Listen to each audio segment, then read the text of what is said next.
Mr. Nissim Zvilli, former chairman of the Labour Party, former ambassador to France, thank you for speaking with InfoLive TV. It is my pleasure. Now, the elections will be coming up in some 7 weeks here in Israel. The question I'd like to ask you about the Labour Party is Amir Peretz scaring off potential voters and investors in Israel's business community because he comes off looking like far too much of a radical? No, I'm not sure that Amir Peretz is such a radical like you try to present him. It seems to me that for many years, Amir Peretz represents the labor inside the Israeli economy. Today, when he would like to become prime minister, he should find, and he will try to find, the equilibrium between a very sophisticated economy, a very developed economy, with a level of growth of at least 5%, in order to respond to the demands and to the needs of the weak part of the Israeli society. Because if we will not be able to assure the development of the Israeli economy, there will not be any possibility to contribute and to answer to the need of the weak part of the Israeli society. And this is why I believe that in spite of the fact that maybe that ideologically is a man of the left part of the Israeli society, he understands very well today that in order to fight against the poverty, he should assure the development, and not only the development but the rate of growth of the Israeli economy. The reason I ask, it's not my question that I'm presenting yes, it. I'm sure. This essentially was Ehud Olmert was presenting it, saying that Bibi is a right-wing fanatic, and Amir Peretz is a left-wing Marxist in so many words.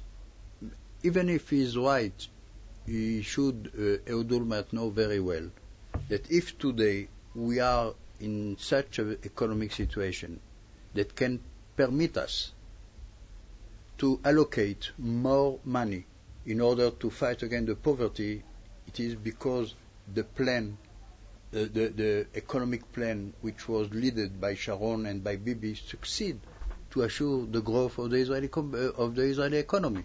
And this is why there are periods of time in which the politicians should take very difficult decisions. And the decision which was taken 2 years ago in order to try to redress to fight against the very difficult economic situation in which we were, it is exactly the decision which permit us today to think and to speak about the capacity of the Israeli economy to fight against the poverty. And it is exactly the equilibrium which is needed for an economic leader. Talking about the past and looking to the future, the kibbutz movement in Israel used to be one of its shining stars. It was the thing people talked about: oranges, kibbutzim, people picking. I worked on a kibbutz. I was a kibbutz member. I'm sure yourself. Kibbutzim, moshavim, community farms, so many of them are going broke. They're falling by the wayside. Is that a movement as time has come and gone? Yes. It seems to me that there are some ideological elements in the life in the kibbutz, in the life in the moshav, which were very well adapted to the reality of the 15, of the 16, but it is very far of the reality of the year 2000, because the Israeli society developed so quickly. We became more and more individualist. We became more and more materialist.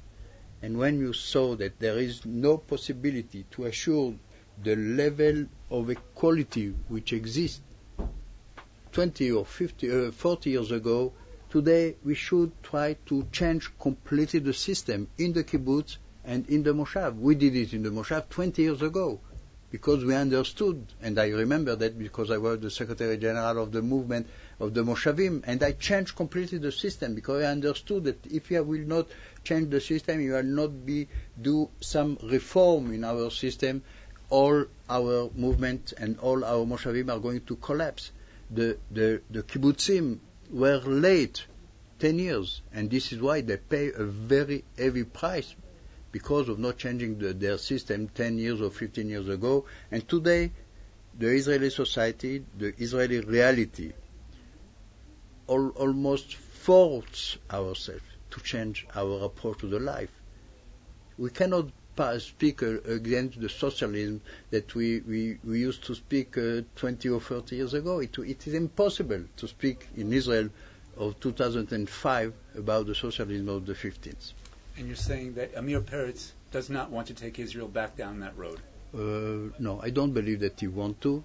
I know that he has some difficulty to go from one step to another, but it seems to me that now there are very capable men around him, very good economists, and this is why it seems to me that he understands that if he wants to become prime minister, he cannot stay and remain in the same ideology and the same principle like 40 years ago.